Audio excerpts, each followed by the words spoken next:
નમસ્કાર મિત્રો, સ્વાગત છે તમારું માહિતી પ્રદાન યુટ્યુબ ચેનલમાં.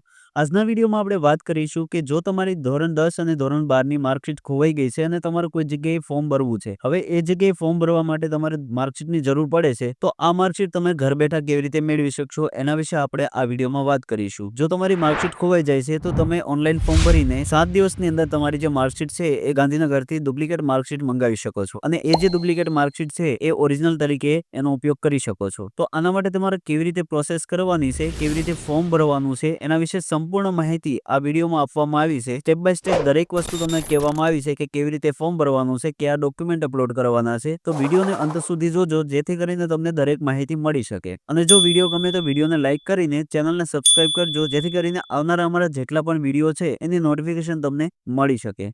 તો ચાલો વિડીયોને સ્ટાર્ટ કરીએ. સૌથી પહેલા તમારે આ વેબસાઇટ ઉપર આવી જવાનું છે. આ વેબસાઇટની લિંક તમને ડિસ્ક્રિપ્શન બોક્સમાં મળી જશે. આ વેબસાઇટ ઉપર આવ્યા પછી તમારે અહીં નીચે આવી જવાનું છે અને અહીંયા તમને જોવા મળશે ડુપ્લિકેટ માર્કશીટ. તો એના ઉપર તમારે ક્લિક કરી દેવાનું. જેવું ક્લિક કરશો એટલે તમારી સામે આ પ્રકારે ડેશબોર્ડ આવી જશે. અહીંયા તમારે સૌથી પહેલા લોગિન કરવાનું આવશે. તો લોગિન કરવા માટે તમારી પાસે આઈડી અને પાસવર્ડ હોવું જોઈએ. જો તમારી પાસે લોગિન આઈડી પાસવર્ડ નથી તો અહીંયા તમે રજીસ્ટર કરીને તમારું રજીસ્ટ્રેશન કરશો અને ત્યારબાદ તમને લોગિન આઈડી અને પાસવર્ડ મળી જાય. સૌથી પહેલા તમારે અહીંયા રજીસ્ટર નાઉ એના ઉપર ક્લિક કરવાનું છે. જેવું ક્લિક કરશો એટલે તમારી સામે રજીસ્ટ્રેશન ફોર્મ ખુલી જશે. આ ફોર્મ તમારે ફિલઅપ કરવાનું છે અને તમારું રજીસ્ટ્રેશન છે એ તમારે કમ્પ્લીટ કરવાનું છે. તો અહીંયા સૌથી પહેલા તમારે એઝ પર યોર માર્કશીટ પ્રમાણે તમારે અહીંયા નામ દાખલ કરવાનું છે. જે રીતે માર્કશીટમાં આપ્યું છે એ જ રીતે તમારે અહીંયા જે નામ છે દાખલ કરવાનું રહેશે. પહેલા જે આપ્યું છે સરનેમ છે તો અહીંયા તમારે સરનેમ દાખલ કરવાની છે. ત્યારબાદ અહીંયા તમારે નામ દાખલ કરવાનું છે અને અહીંયા ફાધરનું નામ દાખલ કરવાનું છે. જેવી રીતે જે સ્પેલિંગમાં માર્કશીટમાં લખ્યું છે એ જ રીતે તમારે અહીંયા દાખલ કરવાનું છે. ત્યારબાદ તમારે અહીંયા જેન્ડર સિલેક્ટ કરવાનું છે. મેલ છો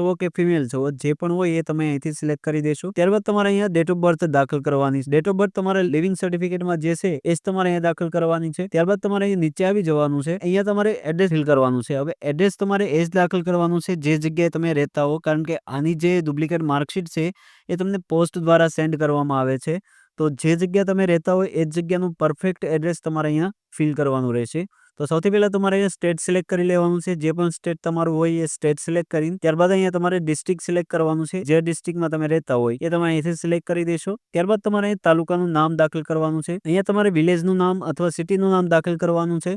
ત્યારબાદ અહીંયા તમારું પરફેક્ટ એડ્રેસ દાખલ કરવાનું છે. શેરી નંબર કે જે કોઈ મોહલ્લાનું નામ હોય એ દરેક વસ્તુ તમારે અહીંયા દાખલ કરી દેવાનું છે જેથી કરીને તમારું જે પોસ્ટ દ્વારા જે કુરિયર આવે ત્યારે એને ગોતવામાં સરળતા રહે. ત્યારબાદ તમારે અહીંયા પિનકોડ નંબર દાખલ કરી દેવાનો છે અને અહીંયા તમારે મોબાઈલ નંબર અને ઈમેલ એડ્રેસ દાખલ કરવાનું. તો અહીંયા તમે જેવા નીચે આવશો એટલે તમને અહીં નોટ કરીને જોવા મળશે કે for confirm registration OTP will send to this mobile number and email ID, so enter correct mobile number and email ID. તો અહીંયા તમારે જે મોબાઈલ નંબર અને ઈમેલ એડ્રેસ દાખલ કરવાનું છે એ ચાલુ જોઈએ. જો ચાલુ નહીં હોય તો તમારું રજીસ્ટ્રેશન છે કમ્પ્લીટ નહીં થાય. એટલે તમારે અહીંયા જો મોબાઈલ નંબર ને ઈમેલ એડ્રેસ દાખલ કરો છો એ ચાલુ હોય એનું તમારે ખાસ ધ્યાન રાખવાનું છે. ત્યારબાદ અહીંયા તમારે મોબાઈલ નંબર દાખલ કરીને ઈમેલ એડ્રેસ દાખલ કરીને અહીંયા તમારે પાસવર્ડ દાખલ કરવાનો છે. પાસવર્ડ તમારે અહીંયા સ્ટ્રોંગ બનાવવાનો છે. જો તમને અહીં સ્ક્રીન પર જોવા મળે એ રીતે તમારે પાસવર્ડ છે એ ક્રિએટ કરવાનો રહેશે. તો અહીંયા બધી વિગત દાખલ કરીને ત્યારબાદ તમારે અહીંયા રજીસ્ટર ઉપર ક્લિક કરી દેવાનું છે.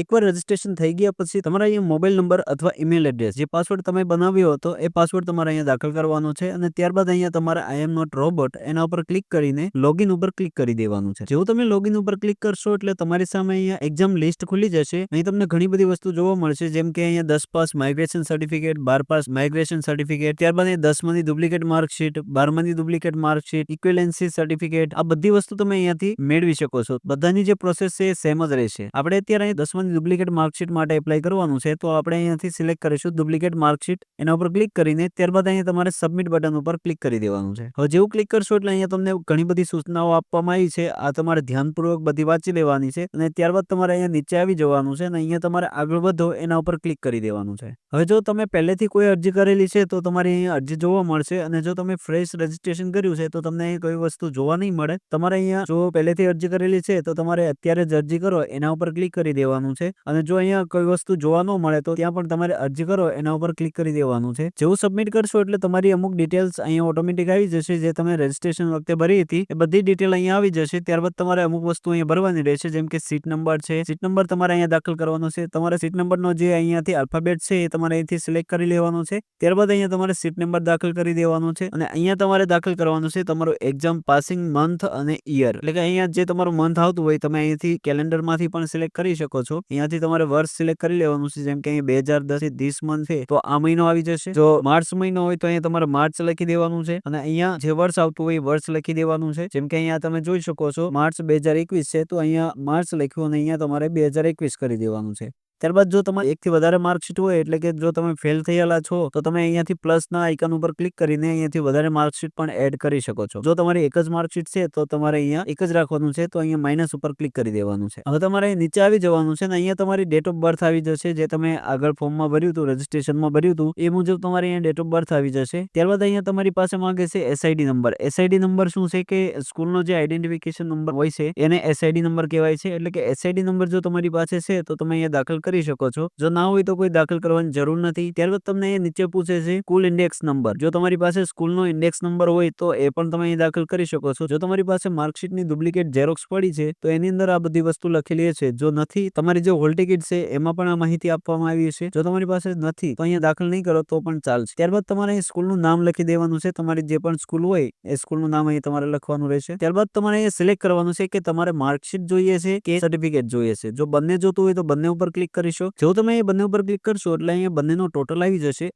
ત્યારબાદ અહીંયાથી એકનો ટીક કાઢી નાખશો એટલે અહીંયા તમને એકનો જે પણ ટોટલ છે એ તમને જોવા મળશે। જો તમે માર્કશીટ ઉપર ક્લિક કરશો એટલે તમારી સામે અહીંયા છે એ ટોટલ આવી જશે, કેટલા તમારે પૈસા ભરવાના રહેશે, લાસ્ટમાં પણ આવશે અને અહીંયા પણ તમને બતાવશે। બંને ઉપર ક્લિક કરશો તો અહીંયા રકમ વધી જશે અને જો એક જ તમારે ડુપ્લિકેટ માર્કશીટ જોઈએ છે તો તમારે એક ખાલી માર્કશીટ ઉપર ક્લિક કરવાનું છે, ત્યારબાદ નીચે આવી જવાનું છે। હવે અહીંયા તમે જે રજીસ્ટ્રેશન વખતે જે એડ્રેસ દાખલ કર્યું હતું એ એડ્રેસ અહીં ઓટોમેટિક આવી જશે। જો આમાં કોઈ ફેરફાર કરવો હોય તો તમે અહીંયાથી કરી શકો છો અને અહીંયા તમારે રીઝન ટાઈપ કરવાનું છે કે તમારી જે માર્કશીટ છે કેવી રીતે ખોવાઈ ગઈ છે અથવા તો ક્યાં ખોવાઈ ગઈ છે, ફાટી ગઈ છે, શું થયું છે, તમારે અહીંયા રીઝન એક્સપ્લેન કરવાનું છે। જો તમારી માર્કશીટ ખોવાઈ ગઈ છે તો તમારે અહીંયા લખી દેવાનું છે લોસ માર્કશીટ। ત્યારબાદ તમારે નીચે આવી જવાનું છે। હવે અહીંયા જેવા આવશો એટલે તમારે અહીંયા ડિક્લેરેશન ઉપર ક્લિક કરી દેવાનું છે અને અહીંયા નેક્સ્ટ બટન ઉપર ક્લિક કરવાનું છે।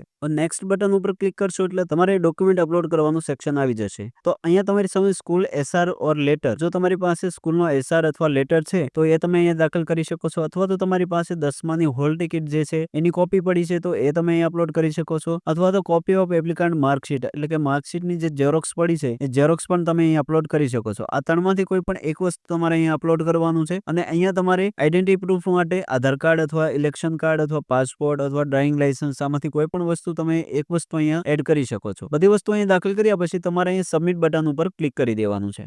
હવે સબમિટ બટન ઉપર ક્લિક કરશો એટલે તમારી સામે અહીંયા પેમેન્ટ ડિટેલ આવી જશે। અહીં તમારે જેટલી પેમેન્ટ ભરવાનું છે એ પેમેન્ટનો ટોટલ આવી જશે। અહીંયા તમે જોઈ શકો છો ફીસ પર માર્કશીટ અથવા સર્ટિફિકેટ। માર્કશીટની જે ફી છે એ 75 રૂપિયા રહેશે અને પોસ્ટ ફી છે એટલે કે પોસ્ટ દ્વારા તમને જે સેન્ડ કરવામાં આવે છે એની 50 રૂપિયા ફી છે। એટલે ટોટલ તમારે 125 રૂપિયા અહીંયા ભરવાના રહેશે અને 125ની અંદર તમારી જે ડુપ્લિકેટ માર્કશીટ છે એ ઘરે આવી જશે। ત્યારબાદ ફી ભરવા માટે તમારે નીચે આવી જવાનું છે। અહીં તમને અમુક સૂચના આપવામાં આવી છે, એ સૂચના તમારે વાંચી લેવાની છે। ત્યારબાદ અહીંયા પે નાઉ ઉપર ક્લિક કરવાનું છે। પે નાઉ ઉપર ક્લિક કરશો એટલે તમારી સામે આ પ્રકારે પેમેન્ટ માટેનો ડેશબોર્ડ ખુલી જશે। અહીંથી તમારે પેમેન્ટ કરવાનું છે। પેમેન્ટ તમે debit card, credit card, net banking અથવા યુપીઆઈ અથવા એસબીઆઈ બ્રાન્ચ પેમેન્ટ, આટલા ઓપ્શનથી તમે અહીંયા પેમેન્ટ કરી શકો છો। જો તમારે ક્યુઆર કોડથી પેમેન્ટ કરવું હોય તો અહીંયા યુપીઆઈ ઉપર ક્લિક કરશો અને ત્યારબાદ અહીં ક્યુઆર ઉપર ક્લિક કરવાનું છે અને પે ઉપર ક્લિક કરશો એટલે તમારી સામે અહીંયા ક્યુઆર કોડ આવી જશે અને આ ક્યુઆર કોડને તમારે સ્કેન કરીને ત્યારબાદ તમારે પેમેન્ટ કરી દેવાનું છે। ફોન પે, ગૂગલ પે થી તમે આ ક્યુઆર ને સ્કેન કરશો એટલે તમારી સામે એમાઉન્ટ આવી જશે, તમારે પેમેન્ટ કરી દેવાનું છે। હવે જેવું તમે પેમેન્ટ કરી દેશો એટલે આ પ્રકારે તમારી સામે ડેશબોર્ડ આવી જશે અને અહીંયા તમારો એપ્લિકેશન નંબર આવી જશે। ત્યારબાદ તમે અહીંયાથી પ્રીવ્યુ પણ જોઈ શકો છો તમારી જે એપ્લિકેશનનો અને તમને અહીં સ્ટેટસ જોવા મળશે કે તમારું સ્ટેટસ હાલમાં શું છે। તો અહીંયાથી તમે પ્રીવ્યુ ઉપર ક્લિક કરશો એટલે તમારી જે એપ્લિકેશન છે એપ્લિકેશન ખુલી જશે અને અહીંયાથી તમે આની પ્રિન્ટ આઉટ લઈ શકો છો। હવે તમારી અરજી સબમિટ થયા પછી 7 દિવસની અંદર ગાંધીનગરથી તમારી જે ડુપ્લિકેટ માર્કશીટ છે એ પોસ્ટ દ્વારા સેન્ડ કરવામાં આવશે અને 7 દિવસની અંદર તમારા ઘરે પહોંચી જશે। તો આ પ્રકારે તમારે ડુપ્લિકેટ માર્કશીટ માટે ઓનલાઈન આવેદન કરવાનું છે અને તમારું જે ઓનલાઈન અરજી છે એ ગાંધીનગર જશે અને ગાંધીનગરથી તમારી જે ડુપ્લિકેટ માર્કશીટ છે એ મોકલવામાં આવશે। તો જો વિડીયો ગમ્યો તો વિડીયોને લાઈક કરજો, ચેનલને સબસ્ક્રાઇબ કરજો। આજના વિડીયોમાં એટલું જ। જય હિન્દ, વંદે માતરમ।